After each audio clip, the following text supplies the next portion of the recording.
And I would really like an answer on this because a lot of people are asking about this now. The FTX Hack-a-Thon, which happened back in March, which was promoted by you, Ms. Hixon, as a member of the school board. You yourself were also taking a salary from FTX of $49,000. You put that on there.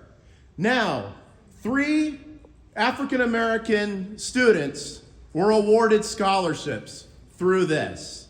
And now, because of the bankruptcy, they may not get these scholarships. 3 Broward County public school students representing different high schools are competing as a team to win $1 million to develop and pitch their idea, Udai, on March 13th at the FTX Charity Hack-a-Thon held at the FTX Center in Miami. Recipients of Sam Bankman-Fried's many charitable donations. And what's going to become of that money? Charlie Gasparino's here with more. We should point out during the Madoff scandal, Bernie Madoff managed money for many charities, and some of those charities had to give some money back, managed money for a lot of people. But that's the sort of that's one of the tragedies here. And we're going to hone in a little bit today on one charity. It was a fascinating thing that he did. It was called a hackathon. It was for underprivileged students in Broward County, where they did a Shark Tank-like event. It was kind of a competition where they tried to come up with computerized solutions via computer programming to various problems. Kevin O'Leary was one of the judges. David Ortiz, the baseball player, was one of the judges. Whitney Cummings, the comedian, was one of the judges. All told, from what we can gather, and we still have calls out to Broward County School Board because they were in partnership with FTX on this, that they handed out to these kids. It was a bunch of them, I would say about 10 of them, about $1 million+. And these are kids that are in college now, come from underprivileged backgrounds. Money's probably spent. It's probably spent, and at least according to bankruptcy attorneys we talked to, they might have to give the money back. Come on. What do you have to say about this? Do you feel that there is any responsibility on you for having promoted this thing? You were in the promotional video. You and your friend Barbara Miller were promoting this thing. Fox News has now picked up on it. I know they were asking you about it.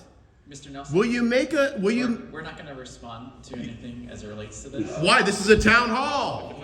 This is a town hall meeting. Why even have it if you're not going to answer? We'll answer any question you have on District 7, education facilities, funding for education, anything in that regard. But as it relates to FTX, the district has nothing. Oh, I wonder why. Hear that? They don't want to talk about FTX. This hackathon needs to be addressed, and it will be addressed. And by the way, Mr. Sullivan, why were you and the superintendent communicating with Rod Velez, a candidate, via text message over this sham swearing in that was going to happen of a man who's not even qualified to hold public office? It's in his lawsuit, the text messages between her, Superintendent Cartwright, and you. Why were you doing that? I put in a public records request, but we know how those work. Ms. Hixon, do you care to talk about FTX? Do you feel bad about those kids not getting their scholarships? I don't want to cut off your mic, so unless you... Do you feel bad about it? Do you have anything to say? Topic, I'm going to have to cut off your mic. Not going to say anything? Why won't they answer that? Thank you, Chris, for your feedback. You won't answer. We'll move on to the next... Mr. Sullivan. They won't answer. Just want to make a quick statement. Sure.